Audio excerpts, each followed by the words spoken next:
E vamos para mais uma leitura do capítulo 7 do livro Pecados Intocáveis. E o tema de hoje é impiedade. Então já prepara aí o seu ambiente gostoso. Pede para o Espírito Santo te capacitar nessa leitura, né? Poder absorver bem essa leitura, né? Então vamos fazer o melhor. Vamos orar juntos para iniciar aqui. Senhor, obrigada por essa oportunidade, por essa pessoa estar aqui com a gente. Que o Senhor possa abençoar cada vez mais ela, Pai. E que o Espírito Santo possa nos capacitar no entendimento, a compreender, que nos revele, Espírito Santo, os pecados que entristecem a Ti, que possamos renunciar, que não venhamos negar a transformação dentro de nós, Pai. Que possamos ser canais de bênçãos também. E obrigada por tudo, Jesus, que assim seja. Em nome de Jesus, amém. Então vamos lá. Quando falo sobre áreas específicas de pecados aceitáveis, um comentário que ouço com frequência é que o orgulho, olha só, é a raiz de todos eles, é verdade, né? Embora concorde que o orgulho tenha um papel importante no desenvolvimento e na manifestação dos pecados sutis, creio que há outro pecado ainda mais básico, mais amplo e mais provável de ser a causa dos outros pecados. Refiro-me ao pecado da impiedade, olha só, no qual todos nós somos, de certa forma, culpados. A afirmação surpreendeu ou ofendeu você? Não nos vemos como ímpios. Afinal, somos cristãos. Não somos ateus ou perversos. Frequentamos a igreja. Não cometemos pecados escabrosos e vivemos de modo digno.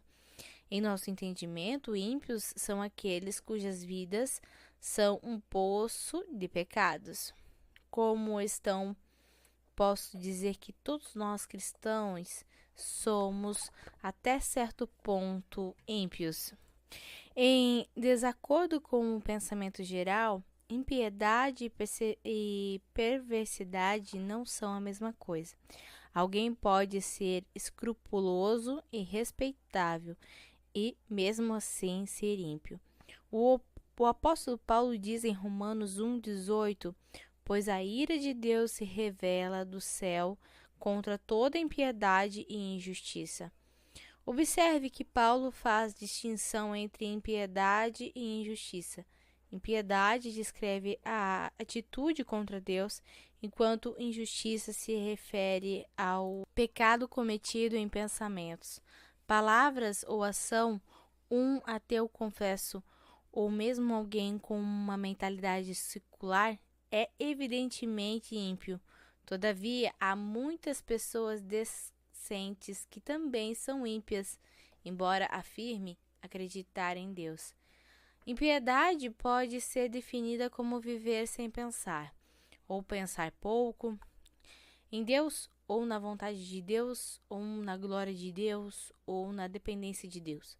Não é difícil notar que a pessoa pode ter uma vida decente e ser ímpia, uma vez que Deus é irrelevante no seu dia a dia. Encontramos pessoas assim por todos os lados no decorrer de nossos afazeres diários. São pessoas simpáticas, educadas e caridosas, mas Deus está longe de seus pensamentos. Talvez até passem 1 hora por semana na igreja, mas vivem os outros dias como se não existisse. Não são perversas, mas são ímpias. A tristeza é que muitos de nós que são cristãos vivem o dia a dia sem pensar muito em Deus, ou nem sequer pensamos. É até possível que leiamos a Bíblia e oremos por alguns minutos pela manhã, mas logo que leiamos a Bíblia e oremos por alguns minutos, mas logo em seguida já nos detemos com nossos afazeres e vivemos basicamente como se Deus não existisse. Dificilmente levamos em conta nossa dependência de Deus ou nossa responsabilidade para com Ele. As horas correm sem que pensemos um segundo em Deus. Nesse sentido, somos bem iguais ao nosso vizinho, que é gentil e decente, mas não é salvo. Ele nunca pensa em Deus e nós só pensamos nele de vez em quando. É impossível ler o Novo Testamento com atenção sem notar o quanto nossa vida está fora do padrão bíblico de piedade.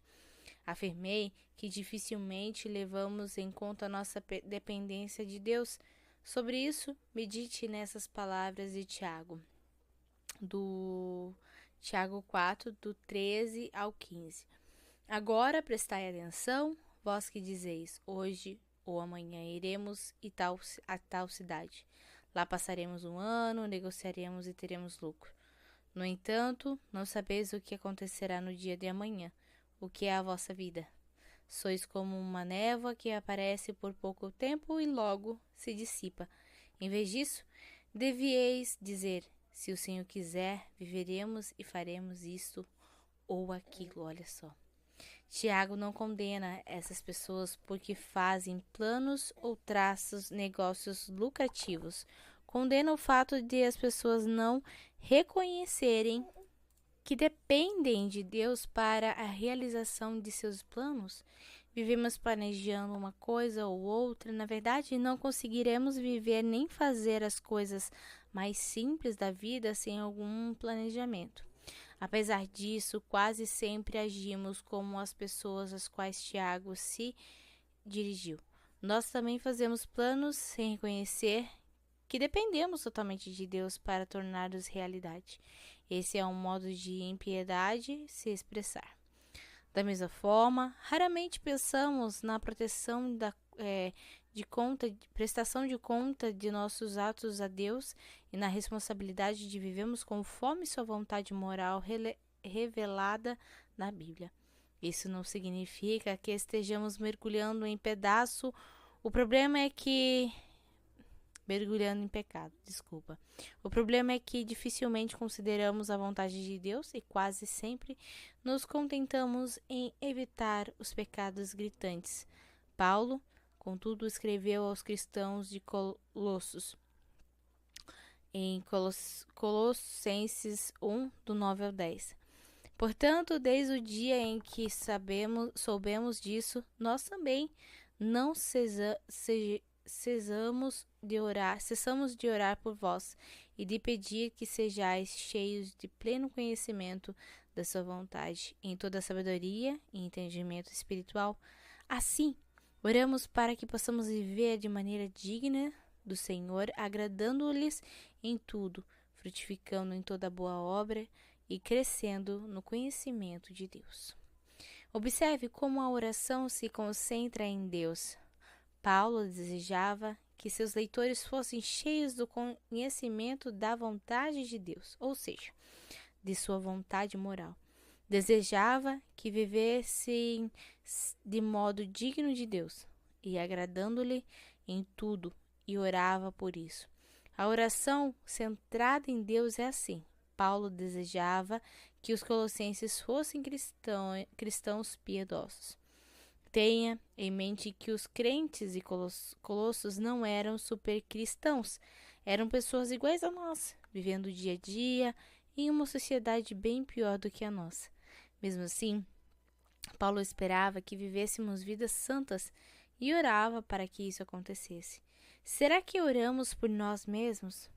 Por familiares e amigos da mesma forma que Paulo orava pelos colossenses? Nossas orações mostram preocupação com a vontade e a glória de Deus e desejo de viver de modo que o agrade? Ou são mais parecidas com uma lista de tarefas que apresentamos a Deus, pedindo-lhe que intervenha na saúde e na necessidade financeira de familiares e amigos? Não é condenável apresentar essas necessidades terrenas a Deus.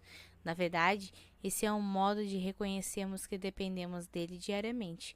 Mas se oramos apenas por essas coisas, estamos tratando Deus como um office boy divino e nada mais. Nossas orações estão focadas essencialmente no ser humano e não em Deus. E de certa forma somos ímpios nesse aspecto. Para Paulo, tudo na vida tem de ser feito na presença de Deus com o objetivo de agradá-lo. Note, por exemplo, como ele instrui os escravos que eram membros da igreja de Colossos, provavelmente uma grande parte da congregação, a servirem aos seus senhores no temor de Deus. Em Colossenses 3, do 22 a 24, fala assim: Escravos, obedecei em tudo e aos vossos senhores deste mundo, não servindo só quando observados como quem quer agradar os homens, mas de coração íntegro, temendo o Senhor.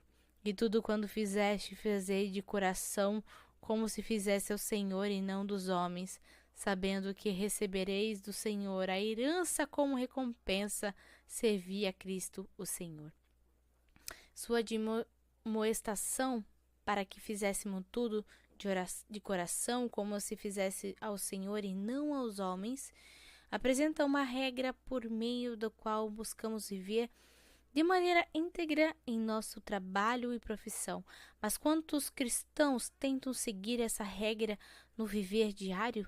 Será que não realizamos nossas atividades da mesma forma que os nossos colegas não crentes e infiéis, que trabalham só em benefício próprio, de olho numa subida de cargo e no aumento de salário, sem jamais levar em conta o que agrada a Deus? Consideramos a igreja de Corinto, que, como já observamos, era uma confusão. Paulo descreveu aqueles irmãos, portanto, seja comendo, seja bebendo, seja fazendo qualquer outra coisa, fazei tudo para a glória de Deus. Isso está lá em 1 Coríntios 10 ao 31. Tudo inclui cada atividade de nosso dia.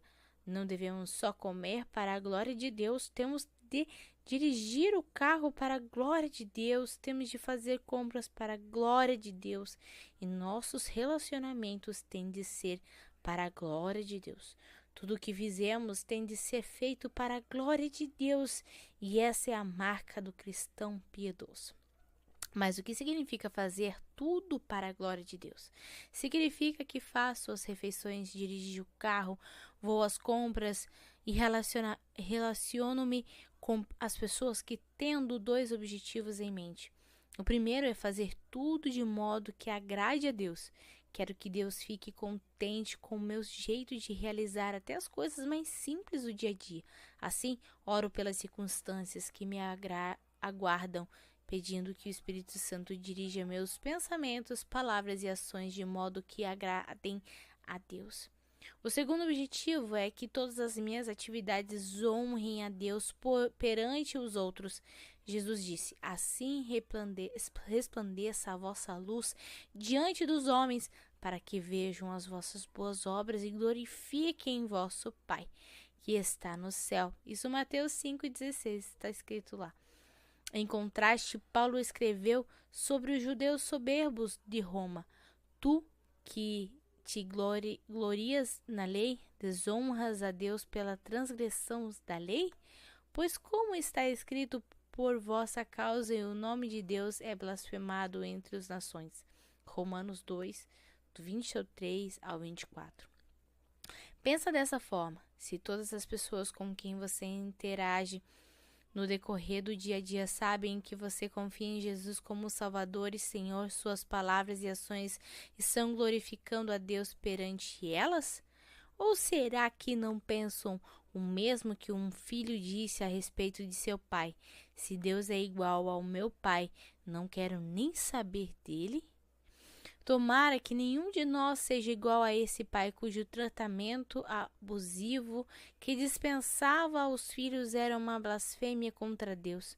Por outro lado, estamos nos empenhando para glorificar a Deus diante dos outros? Buscamos glorificá-lo em oração e de modo consciente no que dizemos e fazemos durante o dia? Ou realizamos nossas tarefas pensando pouco ou nem sequer pensando dele? Tomara que nenhum de nós seja igual a esse pai. Sequer pensamento em Deus. um indicador ainda mais exato de nossas inclinações à impiedade é o nosso desejo minguado de ter um relacionamento íntimo com Deus. O salmista disse: assim como a corça anseia pelas águas correntes, também minha alma anseia por ti, ó Deus. Minha alma tem sede de Deus, do Deus vivo. Quanto irei e verei a face de Deus? Isso é Salmos 42, do 1 ao 2. Esse não é um texto isolado no Salmo 63, 1. Davi fala que tem sede de Deus e que o busca ansiosamente. No Salmo 27, 4, ele manifesta seu desejo de habitar na presença do Senhor para contemplar sua beleza. Era isso que os homens santos do passado desejavam, mas hoje em dia poucos de nós se interessam por essas coisas. Alguém pode ser moral e correto ou até bastante ocupado no serviço cristão e mesmo assim ter pouco ou nenhum interesse em desenvolver um relacionamento íntimo com Deus. Isso é uma das marcas de impiedade. Deus é o foco da vida do cristão piedoso. Cada situação, cada atividade, seja o reino espiritual, seja no terreno, é vista através das lentes focadas em Deus. No entanto, esse foco só é alcançado por meio de um relacionamento cada vez mais íntimo com Deus. Sem esse relacionamento, ninguém pode agradar ou glorificar a Deus de verdade. Se você acompanhou meu raciocínio até aqui, percebeu que nenhum cristão é totalmente puro. Como isso, de fato, verdade, existe certo grau de impiedade em nós. A pergunta que deveríamos fazer com honestidade e humildade é: até que ponto sou ímpio? Em que aspecto da vida Deus fica fora dos meus pensamentos? Quantas de minhas atividades são realizadas sem que eu reconheça a presença de Deus? A santidade total e a impiedade absoluta ficam em lados opostos de uma linha. Todos nós estamos em algum lugar no meio desses extremos. Jesus foi a única pessoa que teve uma vida absolutamente pura e é provável que nenhum cristão verdadeiro tenha uma vida totalmente ímpia. Mas onde estamos no aspecto? Ao analisar sua vida, lembre-se de que não estamos falando de comportamento correto versus comportamento perverso. Estamos falando de realizar tudo na vida como se Deus fosse relevante ou irrelevante. As pesquisas continuam a mostrar que existe pouca diferença entre os padrões de valores e comportamentos dos cristãos e dos não cristãos.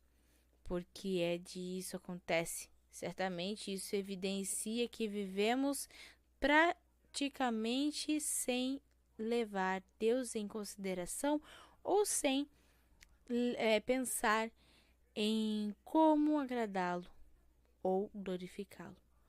Não se trata de afastarmos Deus e nossos pensamentos de modo consciente e deliberado.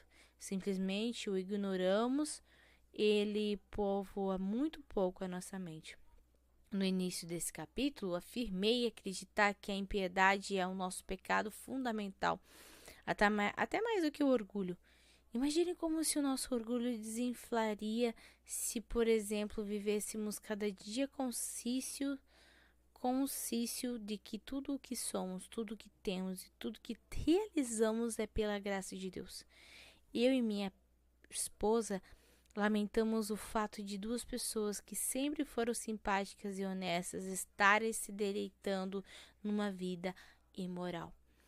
Então lembrei a minha esposa e a mim mesmo que, se não fosse pela graça de Deus, estaríamos no mesmo barco. O orgulho de nos acharmos mais santos do que os outros, um dos pecados aceitáveis mais comuns é que o produto direto de nossa maneira ímpia de pensar. Os pecados da língua, tais como fofocas, sarcasmos, palavras grosseiras, ditas e outros ou sobre outros, não dão as caras quando temos certeza de que Deus ouve tudo o que falamos. O motivo de pecarmos com nossa língua se deve ao fato de vivermos até certo ponto na impiedade. Não nos ocorre que vivemos cada momento no dia na presença de Deus, de um Deus que tudo vê e tudo ouve. Creio que, em última instância, todos os outros pecados aceitáveis têm sua raiz de pecado de impiedade. Usando uma árvore como ilustração, imaginemos nossos pecados, grandes e pequenos, crescendo no tronco do orgulho. É, porém, a raiz que dá vida à árvore, e nesse caso a raiz é a impiedade. Não nos ocorre que vivemos cada momento no dia da presença de Deus, de um Deus que tudo vê. Bem que me perdi. Impiedade. Ah, tá. Aqui outra impiedade. Usando uma árvore como ilustração, imaginaremos nossos pecados, grandes e pequenos, crescendo no tronco do orgulho. Porém, a raiz que é da vida, a árvore, e nesse caso a raiz da impiedade. Ah, tá. No fim das contas, a impiedade sustenta a vida de nossos pecados mais visíveis. Se temos o hábito de encher a mente de maus pensamentos, como podemos então lidar com esse pecado? Como ser mais puros em nossas vidas, viver diário? Paulo escreve a Timóteo, mas rejeita as fábulas profanas e insensatas. Exercita-te da piedade. 1 Timóteo 4,7. O verbo exercitar vem da cultura esportiva daquela época e refere-se aos exercícios que os atletas faziam diariamente em preparo para os torneios. Entre outras coisas, implica compromisso, consistência e disciplina no treinamento. Paulo queria que Timóteo, assim como todos os cristãos de todas as épocas, fosse tão comprometido em crescer na santidade e tão intencional em sua busca como agiam os atletas que competiam por um prêmio terreno. No entanto, acho que a maioria dos cristãos dificilmente ou nunca pensam em se desenvolver na santidade. Não posso deixar de constatar nossos desejos anêmicos por santidade ou atitude de alguns jovens de nossa cidade que passaram a noite toda congelando no frio e com neve até o pescoço, em frente a uma loja de produtos eletrônicos. Os meninos não queriam perder a chance de comprar um videogame cuja edição era limitada. Um rapaz se postou em frente na loja às 9h30 no sábado e ali ficou até às 8 do domingo. Quando as portas foram abertas, será que qualquer um de nós teria a mesma disposição quanto à santidade? Nosso objetivo na busca de santidade deve ser o crescimento cada vez mais consciente de que vivemos todos os minutos à presença de Deus, que somos responsáveis perante Ele e dependentes dele. Esse objetivo deve incluir o desejo cada vez mais intenso de agradar a Deus e glorificá-lo nas atitudes mais simples da vida.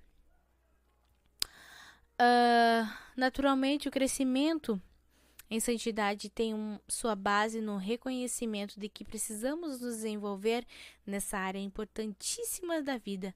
Espero ter deixado claro que todos nós somos até certo ponto ímpios quanto vivemos sem nos preocupar muito ou nem um pouco com Deus. Mais uma vez, gostaria de enfatizar que você pode ter uma vida moralmente correta e frequentar a igreja com assiduidade e mesmo assim ser ímpio caso não ligue muito para Deus. Estamos quase finalizando. Sei que meras palavras impressas numa página de livro não convence nenhuma pessoa de que ela é culpada até certo ponto de impiedade. Para começar, provavelmente muita gente não acha que é pecado viver sem levar Deus em consideração. Meu único pedido é que você, em oração, analise a mensagem deste capítulo e responda honestamente quanto tempo você gasta pensando em Deus no seu viver diário. O que você faria diferente no dia a dia se buscássemos realizar tudo para a glória de Deus? Como o tema impiedade é muito abrangente, identifique as áreas em que você é mais propenso a viver sem se preocupar com Deus. Pense no trabalho, nos passatempos, no lazer, nos programas de TV e até em seu meio de transporte. Memorizar versículos e poderá neles em oração é sempre muito proveitoso. Sugestões?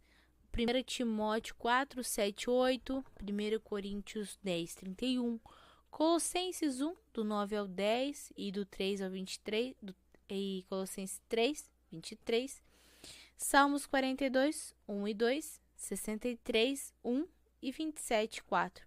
Acima de tudo, ore para que Deus torne você cada vez mais consciente de que vive cada momento de cada dia debaixo dos olhos daquele que tudo vê. Mesmo que você não pense muito em Deus, Ele está sempre atento à sua pessoa e enxerga tudo que você faz. Ouve cada palavra que você diz e sabe tudo que você pensa. Salmos 139 do 1 ao 4, você vai ler algo sobre isso. Além disso, Ele sonda os nossos motivos, portanto, sejamos tão conscientes dele como Ele de nós. E esse foi mais o capítulo que lemos. Me chamo Larissa Cavalcante e foi um prazer ler esse capítulo 7 com você. Deus abençoe e até a próxima leitura. Nessa leitura do livro, todas as quartas-feiras, às 8 horas, estamos aqui. Deus abençoe.